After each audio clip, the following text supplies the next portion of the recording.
takip ng awiting ito, Panginoon, ang aming pagmamahal na lubos nagagalak dahil sa inyong pagligtas sa aming buhay.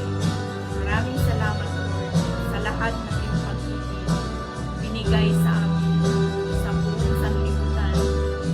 Thank you, Lord, sa iyong pag-ibig. Gaya ng dagat na hindi napapagal sa pag-alon, puso ko ay sa'yo magmamahal sa habang panahon. Natatanging kayamanan ko, ikaw ay sambahin. Wagas na pagsintay, iyon dinggin. Gaya ng dagat na hindi napapagal sa pag-alon, puso ko ay sa'yo magmamahal sa habang panahon. Natatanging kayamanan ko, ikaw ay sambahin. Wagas na pagsintay, iyon dinggin. Na pagsintay, iyon dinggin. Na pagsintay, iyon dinggin.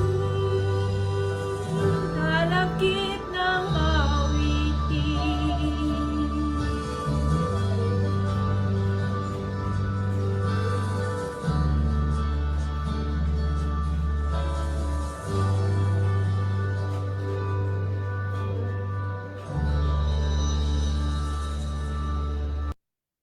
Amen. Hallelujah.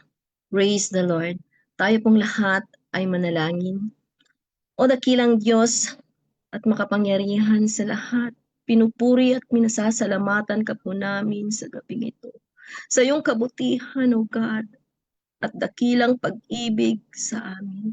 Salamat ulit, Panginoon, dahil muli kami ay tinipon mo upang magkaisa sa pakikinig ng iyong salita at mananalangin para sa kapayapaan ng mundo, para sa aming bansa, at maging, Panginoon, sa mga may karamdaman. Panginoon, dalangin po namin ang presensya ng iyong banal na Espiritu na malayang kumilos sa aming kalagitnaan. Kami, Panginoon, ay pangunahan mo sa lahat ng aming gagawin, O God. From the start, O Lord God, to the end. Be with us. We acknowledge, O God, that apart from you, we are nothing and we cannot do anything. Anoint everyone, O God, na gagamitin mo mula, Panginoon, sa magbabasa na yung salita, sa mag-i-exhort, O Lord God, at maging sa mga prayer warriors, intercessors, O Lord God, na magagamit sa gabing ito. Lord, salamat, Panginoon. Make us all worthy, O Lord God, to come before your holy throne tonight. This we pray in the mighty name of Jesus. Amen. Hallelujah. Praise the Lord once again. Magandang gabi po sa ating lahat, mga kapatid. Praise God! Dahil muli tayo ay tinipon ng Diyos upang magkaisa at magkasama-sama sa ating Bible reading and intercessory prayer time. Sabi doon sa Psalm 133 verse 1, "Behold, how good and how pleasant it is for brethren to dwell together in unity."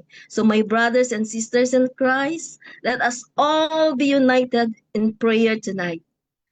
And before we proceed, I would like to welcome everyone who are joining us through Facebook Live and also to those who are inside the Zoom. Thank you, my brothers and sisters, for being with us sa gabing ito. Let us all come together in faith, lifting our hearts in prayer and receiving encouragement from God's word. God bless us all. Tonight, Sister Angel Rose Pasca Castro, a young people from our church, will be reading to us Luke chapter 3. Luke chapter 3 verses 1 to 38. In the 15th year of the reign of Tiberius Caesar, when Pontius Pilate was governor of Judea, Herod, tetrarch of Galilee, his brother Philip, tetrarch of Iturea and Trachonitis, and Lysanias, tetrarch of Abilene. During the high priesthood of Annas and Caiaphas, the word of God came to John, son of Zechariah, in the wilderness. He went into all the country around the Jordan, preaching a baptism of repentance for the forgiveness of sins. As it is written in the book of the words of Isaiah the prophet, a voice of one calling in the wilderness, prepare the way for the Lord, make straight paths for him. Every valley shall be filled in, every mountain and hill made low. The crooked roads shall become straight, the rough ways smooth, and all people will see God's salvation. John said to the crowds coming out to be baptized by him, "You brood of vipers, who warned you to flee from their coming wrath? Produce fruit in keeping with repentance, and do not begin to say to yourselves, 'We have Abraham as our father.' For I tell you that out of these stones God can raise up children for Abraham. The axe is already at the root of the trees, and every tree that does not produce good fruit will be cut down and thrown into the fire." "What should we do then?" the crowd asked. John answered, "Anyone who has 2 shirts should share with the one who has none, and anyone who has food should do the same." Even tax collectors came to be baptized. "Teacher," they said, "what should we do?" "Don't collect any more than you are required to," he told them. Then some soldiers asked him, "And what should we do?" He replied, "Don't extort money and don't accuse people falsely. Be content with your pay." The people were waiting expectantly and were all wondering in their hearts if John might possibly be the Messiah. John answered them all, "I baptize you with water, but one who is more powerful than I will come, the straps of whose sandals I am not worthy to untie. He will baptize you with the Holy Spirit and fire. His winnowing fork is in his hand to clear his threshing floor and to gather the wheat into his barn.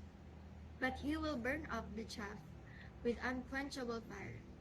And with many other words, John exhorted the people and proclaimed the good news to them. But when John rebuked Herod the Tetrarch because of his marriage to Herodias, his brother's wife, and all the other evil things he had done, Herod added this to them all: he locked John up in prison. When all the people were being baptized, Jesus was baptized too. And as he was praying, heaven was opened, and the Holy Spirit descended on him in bodily form like a dove. And the voice came from heaven, "You are my Son, whom I love. With you I am well pleased." Now Jesus himself was about 30 years old when he began his ministry. He was the son, so it was thought, of Joseph, the son of Heli, the son of Mathat, the son of Levi, the son of Melchi, the son of Janai, the son of Joseph, the son of Mattathias, the son of Amos, the son of Nahum, the son of Esli, the son of Nagai, the son of Math, the son of Mattathias, the son of Semei, the son of Joseph, the son of Joda, the son of Joanan, the son of Resa, the son of Zerubbabel, the son of Shealtiel, the son of Neri, the son of Melchi, the son of Adi, the son of Kosam, the son of Elmadam, the son of the son of Joshua, the son of Eliezer, the son of Jorim, the son of Mattat, the son of Levi, the son of Simeon, the son of Judah, the son of Joseph, the son of Jonam, the son of Eliakim, the son of Melea, the son of Mena, the son of Mattatha, the son of Nathan, the son of David, the son of Jesse, the son of Obed, the son of Boaz, the son of Salmon, the son of Nashon, the son of Aminadab, the son of Ram, the son of Hezron, the son of Perez, the son of Judah, the son of Jacob, the son of Isaac, the son of Abraham, the son of Terah, the son of Nahor, the son of Serug, the son of Reu, the son of Peleg, the son of Eber, the son of Shelah, the son of Canaan, the son of Arphaxad, the son of Shem, the son of Noah, the son of Lamech, the son of Methuselah, the son of Enoch, the son of Jared, the son of Mahalalel, the son of Kenam, the son of Enosh, the son of Seth, the son of Adam, the son of God.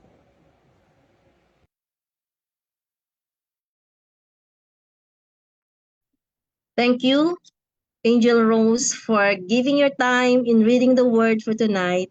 The Lord bless you and keep you.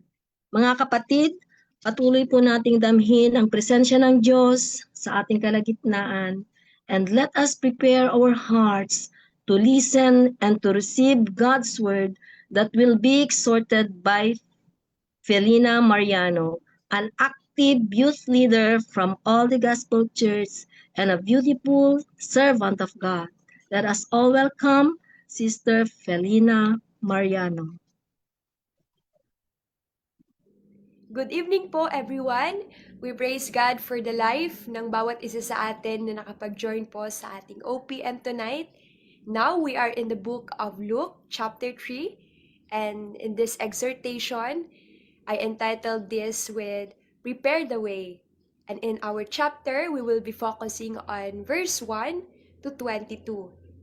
So, in Luke chapter 3, it is closely connected to several books in the Old Testament, and in this chapter, directly connects to the book of Isaiah, specifically in the chapter 40, verses 3 to 5. And in this sharing, I will be sharing 3 important things na makikita po natin in this chapter. The first, messenger, the message, and the Messiah. So now let us go to our point number 1, the messenger. So what does messenger do? The word messenger, it means a person who carries an important message from a higher authority. So ang messenger po ay isang tagapagdala ng isang mahalagang mensahe na mula sa higher authority. In Luke chapter 3 verses 2 to 3, the word says, "The word of God came to John, the son of Zechariah, in the wilderness.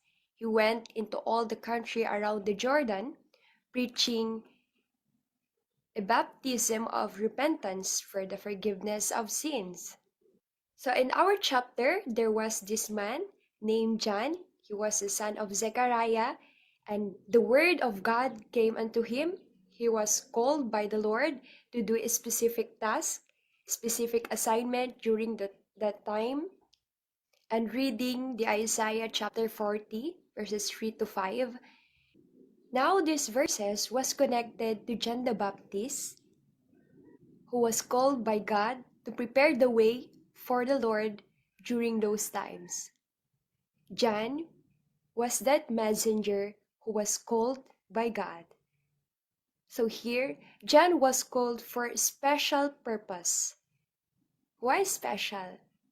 He has unique role, just like any other Bible characters. John has a unique role. He was the fulfillment of the prophecy and part of God's salvation during those times.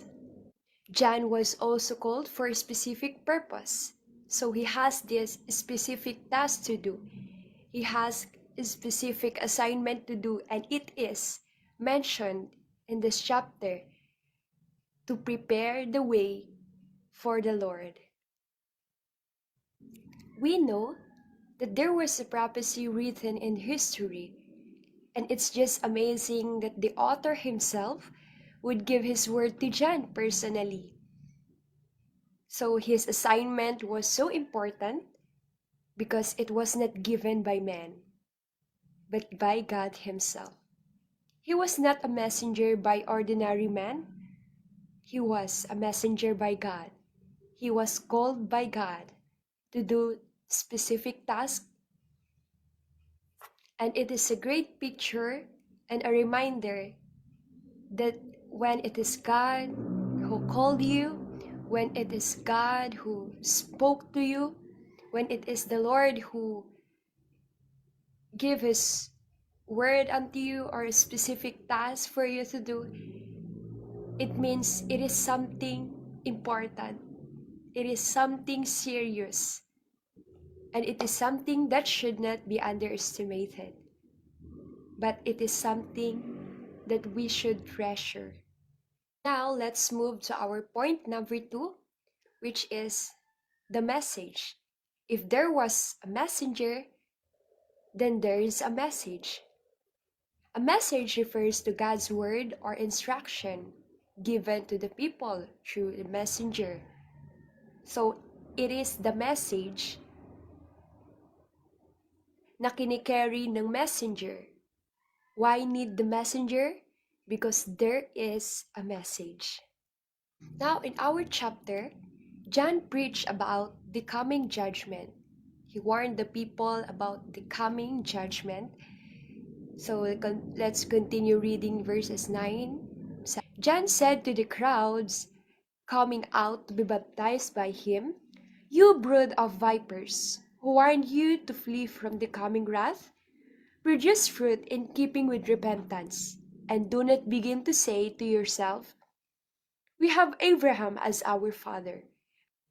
For I tell you that out of these stones God can raise up children for Abraham. The axe is already at the root of the trees, and every tree that does not produce good fruit will be cut down and thrown into the fire." So John calls the people brood of vipers, which means he is warning them about their hypocrisy and sinful behavior. And as mentioned, John also warns them not to rely on their ancestry, such as being descendants of Abraham, to feel safe or righteous. So there is this coming judgment that they need to be aware. And so we will learn that it's not about religious actions or practices. It's not about heritage. Salvation is a personal thing, and it is your personal walk between the Lord. So same with us today, that it's not about heritage. Does not mean that when you came from Christian family or religious family, or your grandparents or your parents are pastors, they are serving the Lord, your relatives are serving the Lord, it does not mean that you are automatically safe or you are automatically righteous because of them. But salvation is a personal thing, a personal walk with the Lord. So the coming judgment was preached unto them. Now, here comes the call for repentance. Let us continue verses 10 to 14. "What should we do then?" the crowd asked. John answered, "Anyone who has 2 shirts should share with the one who has none, and anyone who has food should do the same." Even the tax collectors came to be baptized. "Teacher," they asked, "what should we do?" "Don't collect any more than you are required to," he told them. Then some soldiers asked him, "And what should we do?" He replied, "Don't extort money and don't accuse people falsely. Be content with your pay." So now these people were coming unto him and asking unto him, What should they do? So John highlighted the importance of repentance. Repentance means it is turning away from sin intentionally. That repentance is important for the forgiveness of sins. And as 1 John chapter 3 verse 6 says, no one who lives in him keeps on sinning. No one who continues to sin has either seen him or know him. Then we can learn that repentance has its fruit. Ano yung bunga ng repentance? It is the good work. Repentance produces good work. So repentance can be seen in our actions, in our daily decisions, and on how we live our life. Because repentance leads us to the right way. Because repentance leads us to God's way. It leads us to the right way. So John didn't just tell them about the coming judgment, but also shared to them, he preached unto them what is the important thing that they should do, as the people ask him. Now let us move to our point number 3. It is the Messiah. First, the messenger. The second, the message. And here comes the Messiah. Why there was a messenger? Why there was a message? Because there is the Messiah. In Gospel Luke chapter 3, the Messiah refers to Jesus Christ, the one whom God sent to save and lead his people. So the word Messiah means the anointed one, the promised Savior that the Jews were waiting. In verses 15 to 18, the people were waiting expectantly and were all wondering in their hearts if John might possibly the Messiah. John answered them all, I'll baptize you with water, but one who is more powerful than I will come, the straps of whose sandals I am not worthy to untie. He will baptize you with the Holy Spirit and fire. His winnowing fork is in his hand to clear his threshing floor and to gather the wheat into his barn. But he will burn up the chaff with unquenchable fire. And with many other words, John exhorted the people and proclaimed the good news unto them. So in this chapter, John the Baptist prepares the people for the coming of the Messiah. He preached about the coming judgment and the call for repentance. Now these people were wondering if John himself might be the Messiah, but he clearly told them that he was not, but instead, he explained that someone greater than him was coming, someone so great that John said he was not worthy to untie his sandals. John baptizes people with water, while the coming Messiah, it's Jesus, would baptize with Holy Spirit and fire. So in this chapter, John's role was to prepare the heart of the people, to introduce the Messiah to the people, to share the gospel unto the people, pointing them to the one who is greater, to the one who brings salvation and life transformation. And it is Jesus. It is a great reminder that it is God who transforms life. It is God who saves life. It is God, and our duty is to point them unto Christ. It is to point them, to lead them unto Jesus, to introduce them unto Jesus. And later in the chapter, Jesus was baptized, and God's voice from heaven declares him as his beloved Son. And this was the moment that confirms that Jesus is the promised Messiah. So why there was a messenger? Because there was a message. And why there was a message? There is the Messiah. The message points the people to the Messiah. So going back to the chapter, John played an important role during those times. He became part of God's plan, preparing the way for the Lord, preaching God's word, and baptizing the people. So John carried important role, important assignment for the Lord. So in our conclusion, as followers of Jesus in today's life, we have this important role as we wait for his return, as we wait for the day to come. We are to prepare the way of the Lord. We may have different role in the kingdom. Our calling may be different from each other, yet our end goal is to prepare the way for the Lord, leading and pointing people unto Jesus, our Messiah. So the title itself, Prepare the Way, doesn't just refer to John's life, but it's a call to action for us to continue today in our generation.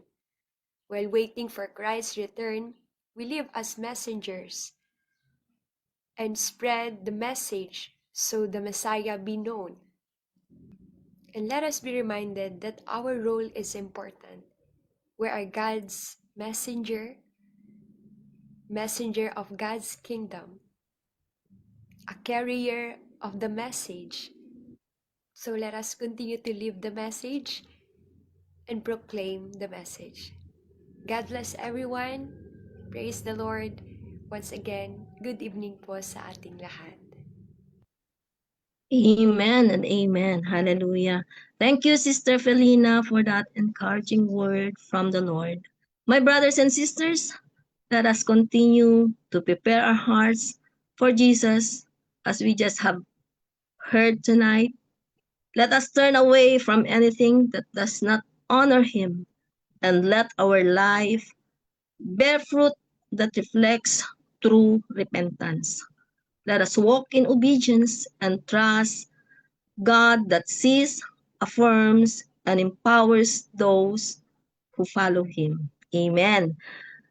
So tonight, my brothers and sisters, as we continue feeling the presence of God in our midst, let us now proceed in our intercessory prayer. And may I call on Sister Rachel Atanasio to lead us in praying for global peace.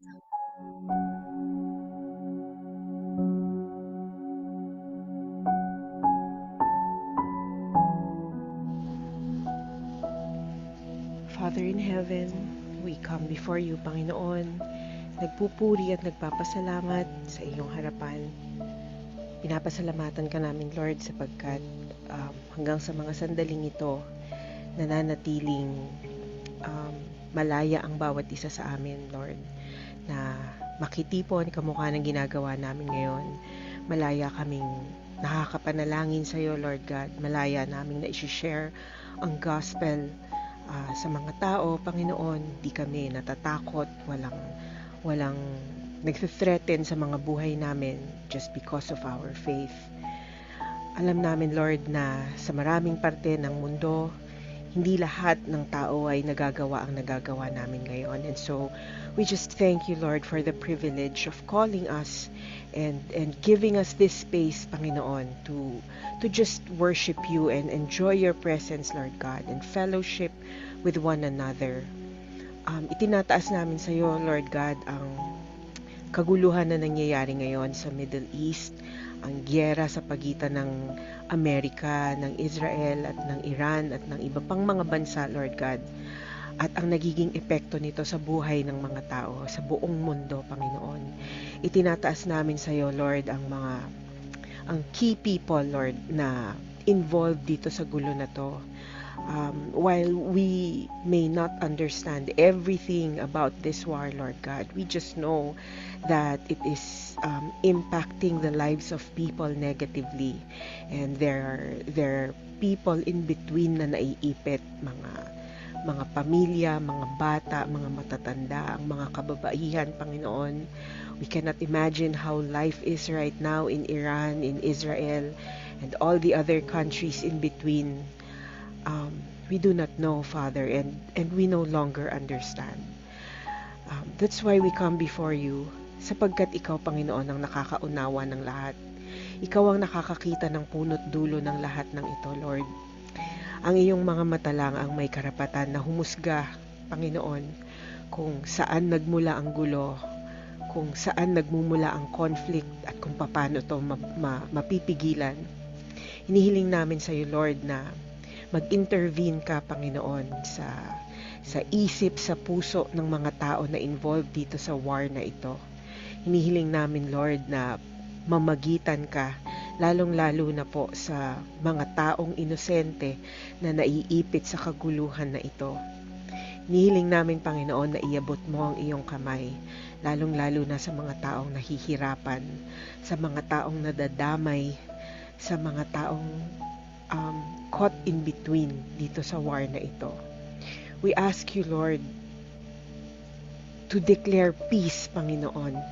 We pray, Father, that your presence be felt powerfully nitong mga tao, Lord God, na nagsimula at kasalukuyang involved sa giyera na ito. At habang nangyayari ito, Lord, we just pray, Father, na patuloy mong protektahan ang mga inosente. Patuloy mong i-provide ang pangangailangan ng mga naiipit dito sa gulo na to. Ihatid mo pa uwi sa kanilang mga bansa ang mga taong hindi naman dapat andon, Panginoon. Make a way, Lord God, lalong-lalo na po sa mga Filipinos, Lord, na nagtatrabaho sa mga bansa na ito na apektado. Please make a way for them, Lord, to come back home to their families safe and sound. And upon arriving, Father, we pray na ikaw ang mag-provide ng kanilang pangangailangan, lalo na po yung mga naudlot ang kontrata, lalo na po yung mga naputol ang source of income. Ganon din, Panginoon, ang sitwasyon namin dito sa Pilipinas at sa marami pang bansa. Hindi na po mapigil ang pagtaas ng presyo ng gasolina, ng diesel. Ginagamit po ito ng lahat sa hanap buhay, sa negosyo. Mayaman at mahirap, apektado na po nitong krisis na ito. And in the middle of everything, Lord, marami pa pong tao, lalo na po sa gobyerno, ang hindi magkaintindihan at hindi magkaunawaan na dumadagdag, Panginoon, sa anxiety at sa uncertainty, Lord God, na hinaharap ng bawat isa sa amin. We pray, Father, na sa amin who are able, would you show us, Panginoon, kung kaninong mga tao namin dapat iabot ang aming mga kamay para tumulong. Would you give us opportunities, Lord God, to just reach out to others who have less. Bigyan mo kami ng mga matang mapagmatsyag, Panginoon, so that we would not turn our eyes away from those who are seeking help. Ang mga may sakit, ang mga kapos, ang mga hindi makabayad sa kanilang mga obligasyon, ang mga magulang na kailangang tustusan ng pangangailangan ng kanilang mga anak. For those of us na nabiyayaan ng maginhawa pang buhay hanggang sa mga sandaling ito, may we open our hands, Lord God, generously to those who need our help. And remember, every time that we do this, na una mo kaming tinulungan, Lord, na una mong inabot ang iyong mga palad sa amin. Kaya it is our role and it is our calling, Father, to reach out to those who need our help the most.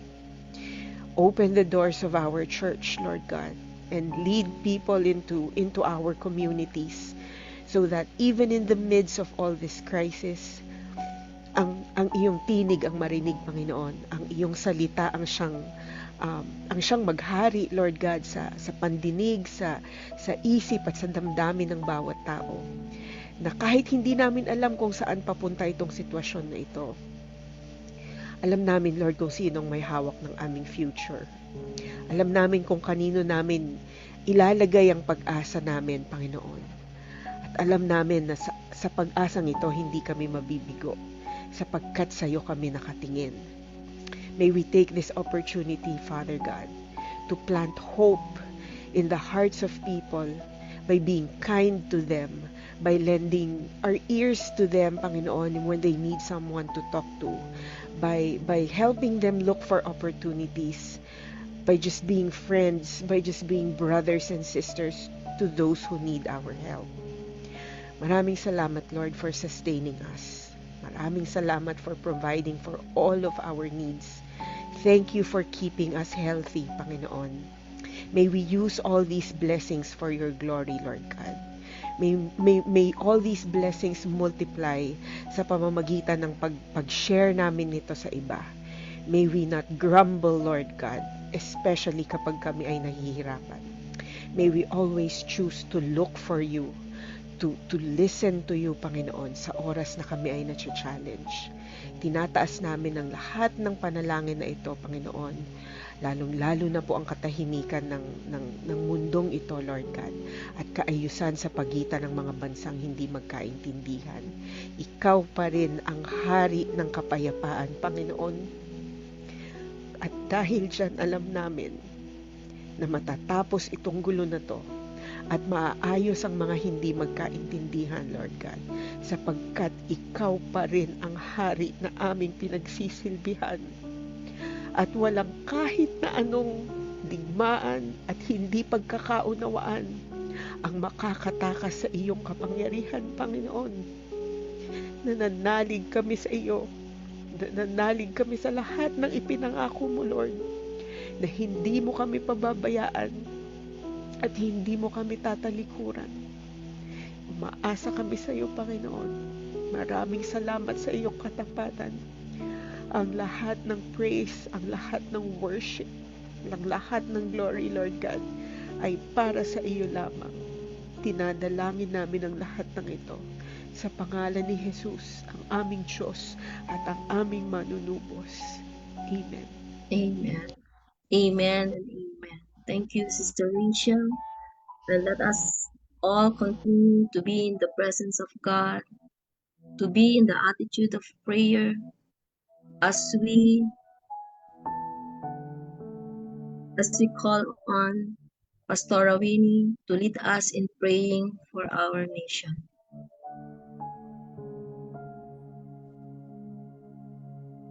Amen and amen. Manatili po tayo sa presensya ng ating Panginoon sa oras na ito. Alam po natin ang hinaharap natin sa kasalukuyan ay isang araw o isang bukas na walang katiyakan. Pagkat nagkakaroon po ng matinding krisis, hindi lamang sa buong mundo, kundi magiging sa ating sariling tahanan, ang bansang Pilipinas. Kaya't sa gabing ito, mga kapatid, samahan niyo po ako sa panalangin. And let this book of James chapter 1 verse 5 inspires us today. If any of you lacks wisdom, you should ask God, who gives generously to all without finding fault, and it will be given to you. Amen. Tinataas po namin, Panginoon, ang aming bansang Pilipinas sa iyong paanan ngayong gabi. Nagpapasalamat kami, Panginoon, sapagkat sa bawat araw, sa bawat oras na kami lumalapit sa iyo, alam namin, O Diyos, na nakikinig ka, Panginoon. Bumababa ka mula sa iyong trono. Idinidikit mo ang iyong mukha sa aming mga pisngi, Panginoon, at pinapakinggan mo ang mga daing ng puso ng bawat isa na iyong mga anak. Kaya't Lord, muli po namin itinataas sa iyo ang mga dalahin na ito, the burdens that we have now because of this worldwide crisis that's happening. Una sa lahat, O Lord God, tinataas po namin ang aming government leaders, ang mga nangunguna na ipinagkaloob mo sa amin upang kami ay gabayan dito sa bansang Pilipinas. Panginoon, itinataas namin sa iyo ang aming mahal na presidente, si Ferdinand Romualdez Marcos Jr. Siya po ang ipinagkaloob mo sa amin bilang aming pinuno. Ganon din, Panginoon, ang lahat ng government leaders all over the Philippines, O God, mula sa pinakamataas na antas ng gobyerno hanggang sa pinakamababa, Panginoon, ng mga barangay leaders, O Lord God. Idinudulog po namin sila sa iyo sa gabing ito. At sa pangalan ni Jesus, hinihingi po namin, O Diyos, na puspusin mo po sila ng iyong banal na Espiritu. Fill them with the wisdom that comes from you, O God. Katulad ng karunungan na ipinagkaloob mo kay Haring Solomon, Panginoon, ipagkaloob mo rin po yun sa aming mga pinuno na nangunguna sa amin. Lalo na po sa aming banal, ay sa aming mahal na Pangulo. Hayaan mo po, Panginoon, na ang banal na Espiritu mo ang siyang manguna, Panginoon, sa bawat desisyon na gagawin nila. Let righteousness and justice guide their leadership, O God, so that our nation may prosper under your hand, O Lord God.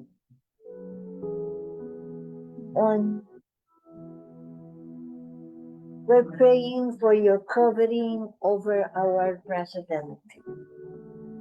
Strengthen his body. Palakasin mo po siya, Panginoon, ang kanyang physical na katawan, ang kanyang isip, at higit sa lahat ang kanyang espiritu, na he may lead effectively and manage the affairs of the country with clarity and endurance, Panginoon ko.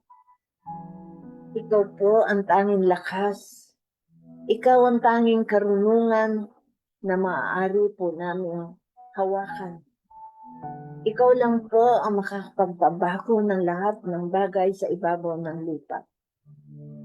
Kaya't dalangin po namin sa iyo ang ipinagkaloob mong pinuno ng aming bansa. Grant him peace, Panginoon, and protection as he carries the weight of responsibility. Napakabigat po ng mga desisyon na hinaharap niya ngayon. At higit sa lahat, napapaligiran pa rin po siya ng mga tao na nagnanais na ibagsak siya, Panginoon. Tulungan mo siya, cover him with your holy blood, O Lord God, upang sa ganoon ay magkaroon po siya ng lakas, magkaroon po siya ng karunungan na mahawakan niya ang lahat ng problema na hinaharap ng bansang Pilipinas. Lord God, we also pray for the people of the Philippines, for all Filipinos to be more prayerful in times of crisis. Hindi po namin alam kung ano ang bukas. Kahit sa iyong mga kamay, pinagkakatiwala po namin ito. Lord, stir the hearts of our people, of all Filipinos, to seek you more earnestly in prayer. Ikaw po ang maging takbuhan ng bawat isa. Matuto po kami lumuhod sa iyong harapan, Panginoon, at hingi ng awa mula sa iyo.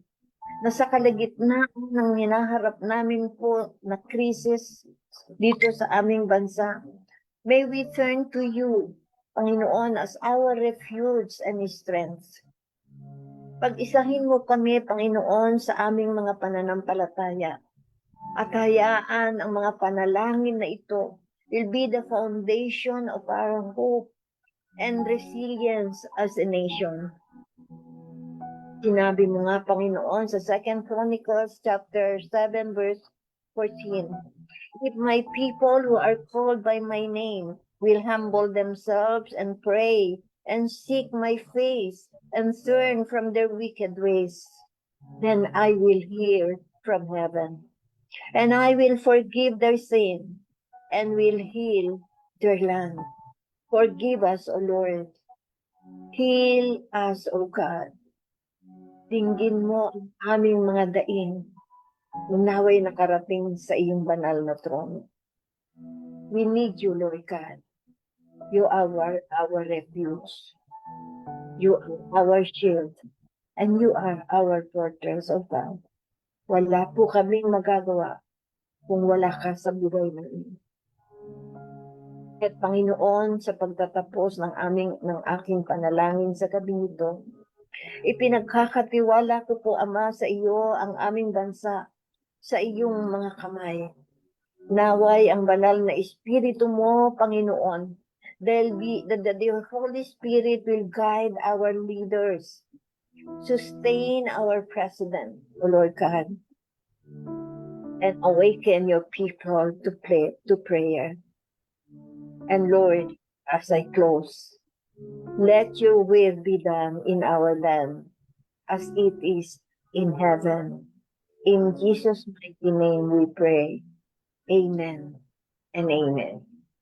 Amen. Hallelujah, Jesus. Hallelujah, Lord. Let us pray for healing. Heavenly Father, we declare that you are our great healer and restorer. Jeremiah chapter 30 verse 17 says, "But I will restore you to health and heal your wounds, declare the Lord." Lord, we ask for physical, emotional, and spiritual healing for everyone who is sick. Sa bawat miyembro at kapamilya, Panginoon, ng iyong iglesia na may iniindang sakit at karamdaman sa mga sandaling ito, Panginoon. Abutin mo po, Panginoon, at igawad ang kagalingan sa kanilang mga karamdaman. Abutin mo, Panginoon, si Sister Adelaida Pasito, Lord God. Hallelujah, na umiinda, Panginoon, ng chest pain sa kanyang right side, O Lord God, of her chest, Lord. Abutin mo siya, Panginoon, sa oras na ito. Let your healing touch, O God, be upon her right now. And we pray, Father God, nga si Kao Apo Diyos, ti mangsagid kat ipaay mo, ti panakaimbag Apo, datang marikrik na, O Lord God, itatang nga kanito. In Jesus' name, Lord. By your stripes, O God. Salamat po, Diyos. Dahil kayo po ang aming Diyos na nangaon at pinasasalamatan sa oras na ito. We pray also, O God, for those who are suffering from depression.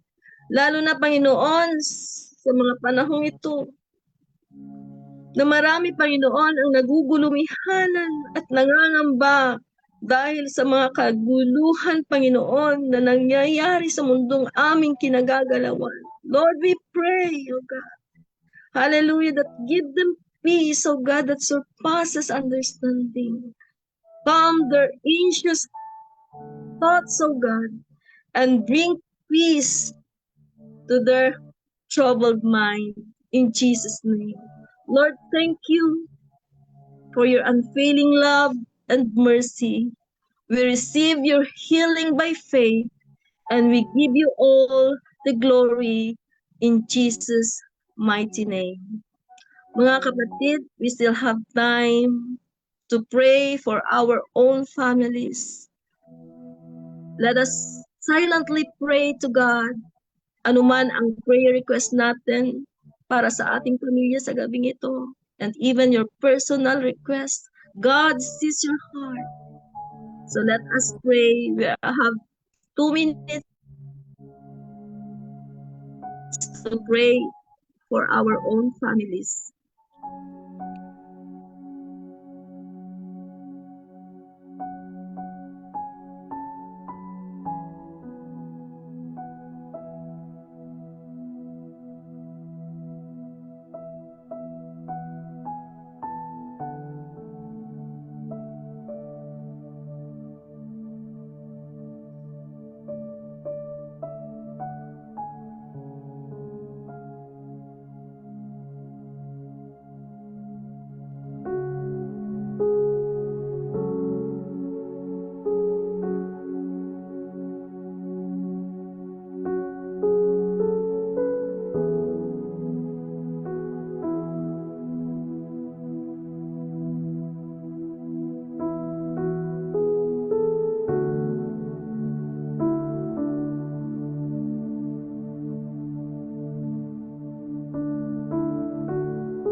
Hallelujah, Jesus. Lord God, maraming salamat, Panginoon, for your goodness and faithfulness, O Lord God, sa pamilya po, Panginoon, ng bawat isa sa amin, Panginoon, na naririto, Panginoon, sa gabing ito. Abutin mo, Panginoong Yesus, ang bawat pangangailangan, Panginoong pinansyal, material, at espiritual, Panginoon. At patuloy, Panginoon, ang pagbuklodin mo, Panginoong Yesus, ang bawat pamilya, Panginoon, ng iyong pag-ibig, Panginoon, that there will be, O Lord God, forgiveness, O God. Hallelujah. At pagmamahalan, Panginoon, sa loob ng aming pamilya. Salamat, Panginoon, dahil kayo po, Panginoong Yesus, ang aming Diyos, na patuloy at patuloy, O Lord God, na nagmamahal, Panginoon, sa buhay ng bawat isa sa amin. Kaya't maraming salamat, Panginoon, sa lahat, Panginoon, ng ginagawa mo, Panginoon, sa loob ng aming pamilya. Salamat for your provision, O God, for your protection, O Lord God. Hallelujah, sa bawat miyembro, Lord God, ng aming pamilya, Lord God. Patuloy, O God, na igawad mo, Panginoong Yesus, ang iyong pag-ibig at ang iyong pagpapala. Continue, Lord God, to open doors in heaven and pour out, O Lord God, every need, O Lord God, of your people. In Jesus' name. Salamat, Panginoon, for truly that you are our faithful God, who is the same yesterday, today, and forever. Hallelujah, Jesus. Salamat, Panginoon. And as we close in prayer, Lord, thank you for tonight. Thank you, Lord God, for everything that you have done for us. Thank you, Lord God, for the exhortation of your word and for the presence of your Holy Spirit. And thank you, Lord God, for the answer to all our prayers lifted up to you. Thank you also, Lord God, for the peaceful rest sa bawat isa po sa amin sa gabing ito. Salamat, Panginoon, for all the blessings, O God, that you have poured upon us tonight, O God. And continue, Lord God, to bless everyone. Hallelujah, sa lahat, Panginoon, na dumalo, Panginoon, sa aming Bible reading and intercessory prayer time, Lord. Bless, O God, the desires of their heart. Hallelujah. And continue also, Lord God, to bless our OPM and let this ministry grow in number, O God, for your glory alone. This we pray in the name of the Father, and of the Son, and of the Holy Spirit. Amen. Thank you, my brothers and sisters, for joining us tonight. God bless us all. And see you again next Thursday for the Holy Week presentation. And we invite everyone to watch through Facebook Live. Amen and amen. God bless us all po.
This day our daily bread, and forgive us from our debts as we forgive our debtors.